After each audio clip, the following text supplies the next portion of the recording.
Well, let me just speak for myself. The Russians are not our friends. They invaded Crimea.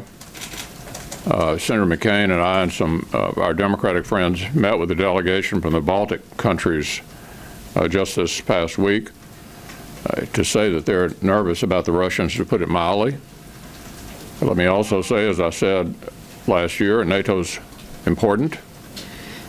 We intend to keep the commitments that are made in the NATO agreement, which I think by any objective standard has probably been one of the most, if not the most successful military alliance in world history. And I think we ought to approach all of these issues on the assumption that the Russians do not wish us well. Obviously, any foreign breach of our cybersecurity measures is disturbing, and I strongly condemn any such efforts. Prior to the election, the Director of National Intelligence released a statement saying that the Russian government directed the recent compromises of emails from U.S. persons and institutions, including from U.S. political organizations. That is what the intelligence community believes can be said in unclassified remarks without risking sources and methods. Anything else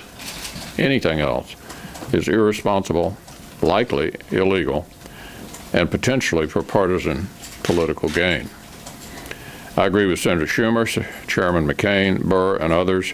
This simply cannot be a partisan issue. Chairman McCain has announced that he will conduct a review within the Armed Services Committee of the threat that we face from cyber attacks. That will be useful, as we need to integrate our cyber capabilities into our overall warfighting doctrine.